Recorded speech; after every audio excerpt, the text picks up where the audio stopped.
Bonjour à tous. Bon, vidéo en mode de dépression ce mercredi et pour toute la semaine, hein, après le résultat de mardi soir.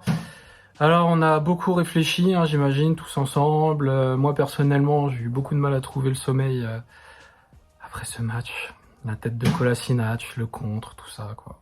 Horrible. Et j'ai regardé plein de tutos pour répondre à la grande question qui nous traverse tous, à nous les supporters marseillais. Et la réponse est, on peut se pendre avec n'importe quoi.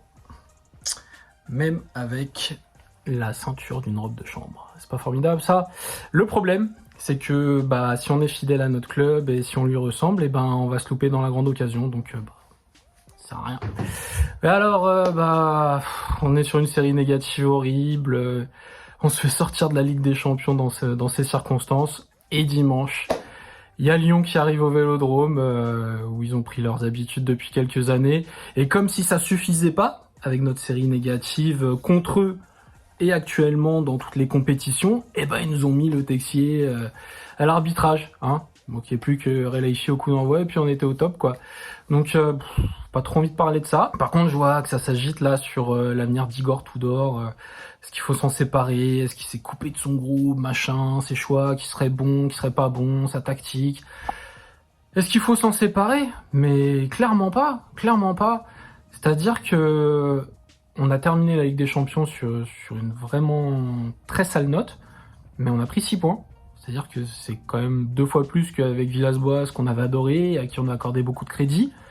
C'est beaucoup plus qu'avec Elibo, hein, vu que 6 fois 0, ça fait 0. Et c'est quasiment autant qu'avec Deschamps la dernière année en Champions League, en 2012. Donc moi, je vois pas pourquoi on virerait Tudor.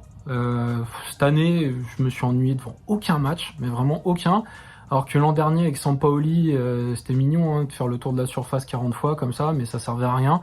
Et il y avait des matchs où on savait clairement qu'on marquerait pas et on marquait pas. Là, on a inscrit des buts quasiment tout le temps. On s'est procuré des occasions, on a bougé tout le monde. On perd contre Lens, mais on les domine. On fait jeu égal au parc. On me l'a dit, je l'ai pas regardé. En Ligue des Champions, on a tenu la dragée haute à tout le monde. Donc moi, je vois pas de raison de s'en débarrasser. Même si on perd contre Lyon là, même si après il y a Monaco. Il commence à y avoir un petit écart en championnat, c'est vrai, mais à partir de fin décembre, quand la compétition reprendra, on n'aura plus qu'un match par semaine. Ça, c'est top. Et puis, on peut imaginer aussi que lui-même va progresser, Tudor, parce que c'est vrai qu'il n'est pas toujours inspiré dans ses remplacements, dans ses tactiques. Mais après, je vois par exemple qu'hier, on lui reprochait de pas faire rentrer Payet. Payet, par rapport à ses derniers matchs, moi non plus, j'aurais pas fait rentrer. Hein.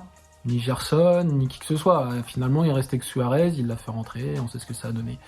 Donc moi, Tudor, je lui donne pas beaucoup de mauvais points. Il y en a, c'est sûr. Faut pas l'exonérer de tout. Mais quand même, je le trouve plutôt prometteur. J'aime beaucoup le style de jeu, j'aime beaucoup nos matchs, le contenu. Beaucoup moins les résultats évidemment.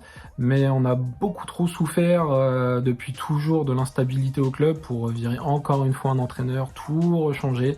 Donc je suis pour le garder, même si on se prend une valise dimanche. De toute façon, c'est la tendance du moment. Bonne semaine à tous et n'utilisez pas de corde, ça sert à rien.